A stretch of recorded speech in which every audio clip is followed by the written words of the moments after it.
నా పేరు డాక్టర్ పావని ఉప్పలపు. నేను ఒక పీడియాట్రిషియన్ని. ఎగ్జిక్యూటివ్ ఆఫీసర్గా కూడా గవర్నమెంట్ సర్వీస్లో నేను పనిచేస్తున్నాను. ఈరోజు మేము ఇక్కడ మీ అందరి ముందుకి రావడానికి ముఖ్య కారణం, దాదాపు 20 సంవత్సరాల తర్వాత ఏపీ మెడికల్ కౌన్సిల్ ఎలక్షన్స్ జరుగుతున్నాయి. ఇన్ని రోజులు మన చేతిలో లేని ఆయుధం ఈరోజు మన చేతికి వచ్చింది. ఓటు అనేది మీ అందరికీ తెలిసి ఎంత ముఖ్యమో, డెమోక్రటిక్గా మనం ఎంత ముందుకు వెళ్ళాలి అంటే అందరి హక్కుల్ని పరిరక్షించే విధంగా ఓటింగ్ సిస్టమ్ అనేది ఉండాలి.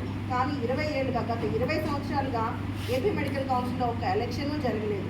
ప్రతి వాళ్ళు నామినేటెడ్గా వచ్చారు.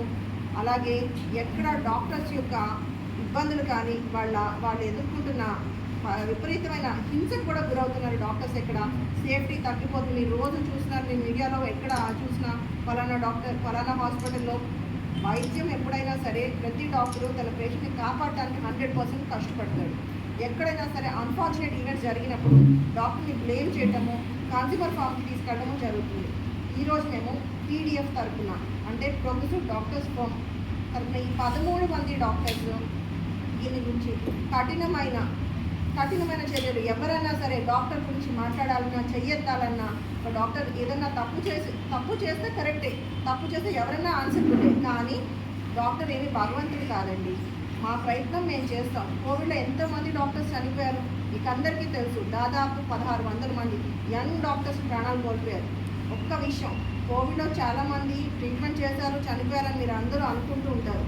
కానీ కోవిడ్లో ట్రీట్మెంట్ చేస్తే, మనం ఎక్స్పోజ్ అయితే మాకు మరణం తప్పదు అని తెలిసి కూడా మా వృత్తి ధర్మాన్ని నిర్వహించి ఎంతోమంది యంగ్ డాక్టర్స్ అమరులయ్యారండి. ఇప్పుడు మీరు చూస్తుంటారు, చాలామంది సోల్జర్స్కి మనం సెల్యూట్ చేస్తుంటాం.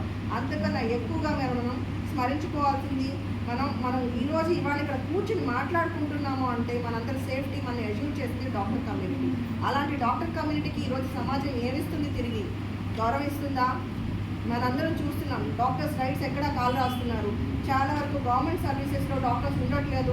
ఎఫ్ఆర్ఎస్ ఇలాంటి ఇబ్బందులు పెడుతున్నారు. డాక్టర్స్ ఆర్ ప్రొఫెషనల్స్ అండి. 24 గంటలు జనాలకు అందుబాటులో ఉండే ఒకే ఒక ప్రొఫెషన్ డాక్టర్స్. అలాంటి డాక్టర్స్ రైట్స్ని, లేబర్ లాస్కి ఎగెనెస్ట్గా 24 గంటల మొన్న చూసాం మనం, పైలట్స్ వాళ్ళకి సరైన నిద్ర ఉండాలి అని చెప్పి ఇండిగో ఇన్స్టిట్యూట్ దేశాన్ని కుదిపేసింది.